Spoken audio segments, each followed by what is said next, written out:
Voilà, je vais profiter de ces moments que nous passons à la maison, puisque nous ne pouvons pas sortir, enfin, sauf pour faire des courses, et puis bon, pour essayer d'éviter des embêtements. Alors, moi j'ai envie de vous proposer, si vous voulez, quelque chose qui me tient beaucoup, beaucoup à cœur, en fin de compte. C'est une très vieille... c'est un très vieux texte, en fin de compte. Alors, j'aime pas tellement employer le mot prière, parce que souvent, il n'est pas très bien compris. Donc, je préfère dire un texte de la part du Christ, de Jésus. Je dirais que c'est le testament de Jésus-Christ avant la crucifixion. Alors, pour ceux qui sont un petit peu habitués à la Bible, le Nouveau Testament, ça se trouve dans Saint Jean chapitre 17, versets 1 à 26. Donc, c'est tout le chapitre qui est consacré à ce texte merveilleux. Je vais essayer de le lire le plus calmement possible, parce que vous savez que je suis quelqu'un de très... Je suis une flamme ardente et pétillante, donc... Alors c'est pour ça que j'ai mis une musique très douce derrière, pour essayer de... Parce qu'elle est tellement belle qu'elle me donne vraiment une énergie phénoménale. Alors ça s'appelle la prière sacerdotale. Après avoir ainsi parlé, Jésus leva les yeux au ciel et dit : « Père, l'heure est venue. Glorifie ton Fils, afin que ton Fils te glorifie, selon que tu lui as donné pouvoir sur toute chair. » Je précise que dans la Bible, la chair, c'est tout ce qui contient du sang. Donc ça veut dire que c'est également les animaux et les êtres humains. Afin qu'il accorde la vie éternelle à tous ceux que tu lui as donnés. Or, la vie éternelle, c'est qu'ils te connaissent, toi, le seul vrai Dieu, et celui que tu as envoyé, Jésus-Christ. Je t'ai glorifié sur la terre. J'ai achevé l'œuvre que tu m'as donné à faire. Vous voyez, donc là maintenant, avant même la croix, déjà, il dit qu'il a accompli l'œuvre que le Père lui a donnée. Alors nous, on sait très bien, pour ceux qui connaissent un peu les Écritures, que l'œuvre que Jésus a reçue, c'est de détruire les œuvres du diable. Vous voyez, donc Jésus a accompli ça. C'est lui-même qui le dit, hein, c'est pas moi. Et maintenant, Père, toi, glorifie-moi auprès de toi-même, de la gloire que j'avais auprès de toi avant que le monde soit. Et là, ça va s'adresser plus particulièrement à nous, individuellement. J'ai fait connaître ton nom aux hommes que tu m'as donnés du milieu du monde, l'humanité. Ils étaient à toi et tu me les as donnés. Ils ont gardé ta parole. Maintenant, ils ont connu que tout ce que tu m'as donné vient de toi. Car je leur ai donné tes paroles que tu m'as données. Et ils les ont reçues, et ils ont vraiment connu que je suis sorti de toi, et ils ont cru que tu m'as envoyé. Et là, quand il va dire « c'est pour eux que je prie », puisqu'on sait que Jésus a récapitulé toute l'humanité en lui, nous savons très bien que là, on peut mettre par exemple « c'est pour Bertrand », c'est pour Marie, c'est pour Benoît, peu importe, le nom de chaque individu sur la terre, vous voyez. C'est pour eux que je prie. Je ne prie pas pour le monde, mais pour ceux que tu m'as donnés, parce qu'ils sont à toi, et tout ce qui est à moi est à toi, et ce qui est à toi est à moi. Je suis glorifié en nous. Je ne sais pas si vous voyez, le Seigneur se glorifie en nous, hein, c'est extraordinaire. Et je ne suis plus dans le monde. Pourtant, il était toujours sur la terre quand il a dit ce texte. Alors, et ils sont dans le monde, et je vais à toi. Père Saint, garde-les en ton nom que tu m'as donné, afin qu'ils soient un, comme nous. Lorsque j'étais avec eux, dans le monde, je les gardais en ton nom. J'ai gardé ce que tu m'as donné, et aucun d'eux ne s'est perdu, sinon le fils de perdition, afin que l'écriture soit accomplie. Et maintenant, je vais à toi, et je dis ces choses dans le monde, afin qu'ils aient en eux ma joie parfaite. Vous voyez, donc là déjà, c'est clair. Hein. En tant que disciples du Christ, si nous n'avons pas la joie parfaite de Dieu, il faut se poser la question si on a vraiment fait une expérience avec le vrai Seigneur. Voilà. Parce qu'il ne peut pas mentir, le Seigneur. Donc sa joie, elle est parfaite. Hein. Donc là, il y a aucun... Là, on peut pas dire, oui, mais tu comprends, moi j'ai la joie intérieure, mais on la voit pas. Ouais, d'accord, ok. Alors la joie parfaite, elle est âme, elle est corps, âme et esprit, elle est parfaite, comme Dieu lui-même est parfait. Je leur ai donné ta parole, et le monde les a haïs, parce qu'ils ne sont pas du monde, comme moi, je ne suis pas du monde. Et je ne te prie pas de les ôter du monde. Alors ça, c'est... Là, il y a beaucoup de gens, ils vont se retourner. Hein, parce que c'est quand même bizarre que Jésus lui-même dit ça, quoi. Je veux dire, il dit que, voilà, il veut pas qu'on soit ôté du monde, mais au contraire, il veut qu'on soit dans le monde, vous voyez, mais qu'on n'est pas du monde. Alors, ils ne sont pas du monde, comme moi je ne suis pas du monde. Sanctifie-les par ta vérité, ta parole est la vérité. Comme tu m'as envoyé dans le monde, je les ai aussi envoyés dans le monde. Et je me sanctifie moi-même pour eux, afin qu'eux aussi soient sanctifiés par la vérité. Et là, c'est excellent ce qu'il va dire, parce que tout ce qu'il dit, c'est excellent. Mais là, moi, à chaque fois, je trouve que c'est excellent, excellent, excellent. C'est de plus en plus excellent, en fin de compte. Ce n'est pas pour eux seulement que je prie, mais encore pour ceux, et là, c'est intéressant pour tous les gens qui se disent disciples du Christ, hein, tous les chrétiens, en gros. Regardez ce qu'il dit. Ce n'est pas pour eux seulement que je prie, mais encore pour ceux qui croiront en moi par leur parole. Alors, vous voyez, tous les chrétiens qui disent « Ouais, mais il ne faut pas parler, il faut... Ouais, vous comprenez, le silence, c'est mieux que de parler. » Bien sûr, si tu parles de n'importe quoi. Mais maintenant, si tu parles des choses essentielles, et si tu parles de vraiment ce qui est vrai, pur et noble, ben, c'est la volonté de Dieu. Et par tes paroles, si tu es vraiment ajusté à Dieu, eh ben, ils croiront en Jésus-Christ. C'est pas moi qui le dis, c'est encore lui-même qui le précise, vous voyez.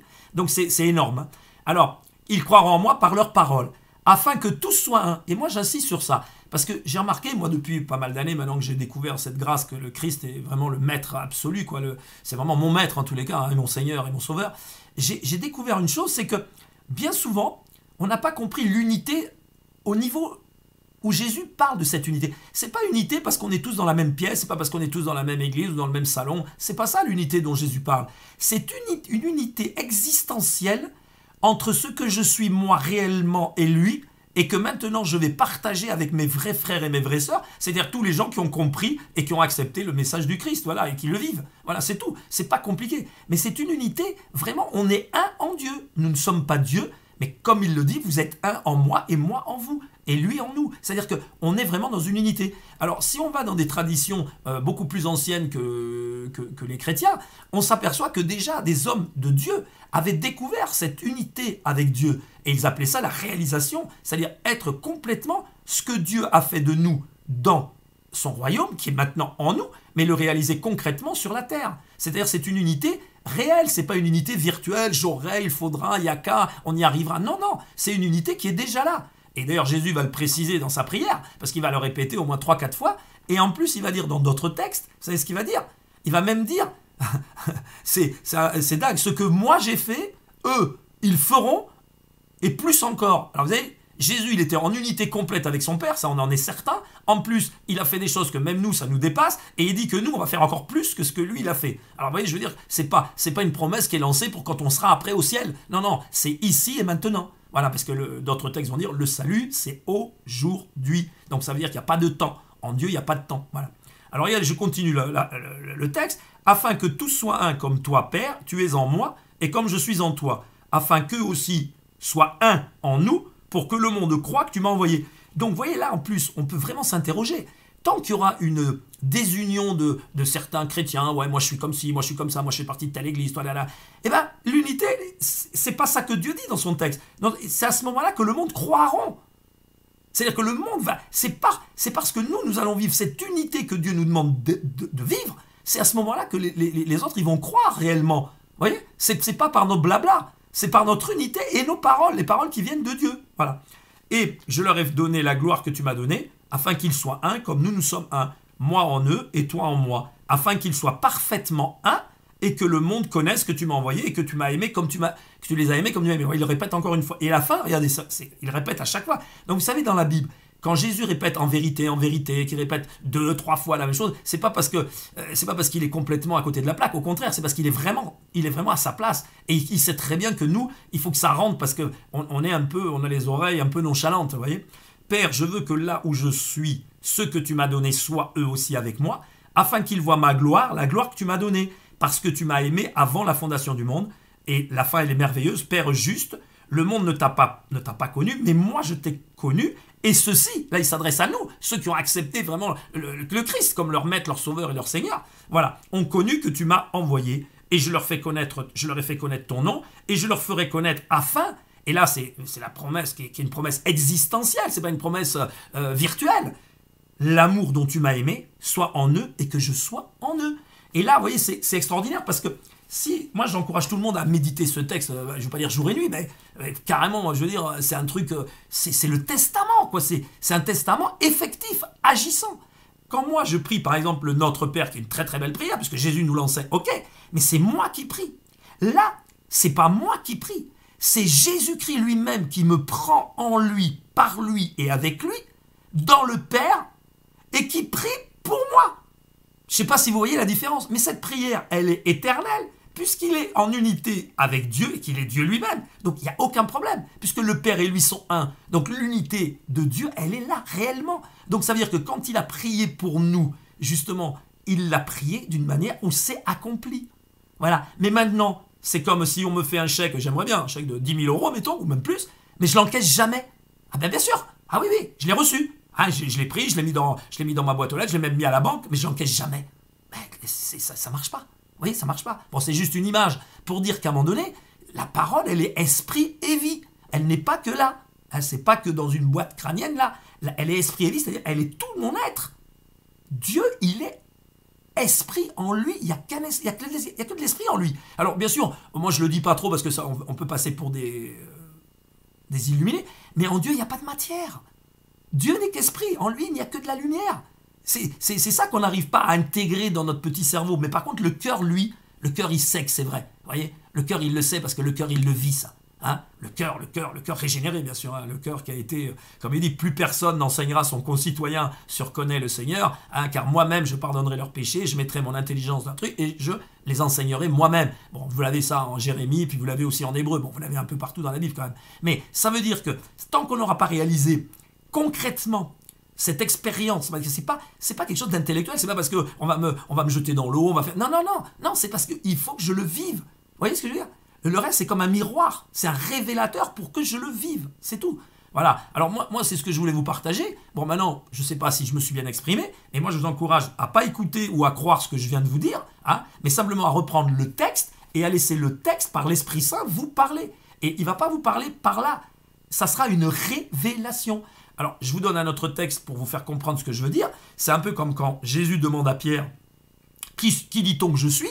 Bon, les autres répondent, c'est ci, c'est ça, ok. Et lui, il répond une question, il dit, voilà, non, tu es le Christ, le Fils de Dieu. Bon, mais il lui dit, c'est ce qui est intéressant, c'est ce que va répondre Jésus, parce que ce que dit Pierre, à la limite, bon, c'est sympa parce que nous, on l'a accepté, mais c'est plutôt ce que Jésus va dire qui est important pour moi. C'est ces choses-là. C'est pas ton intelligence qui te l'a révélé, c'est pas la chair et le sang, comme il dit.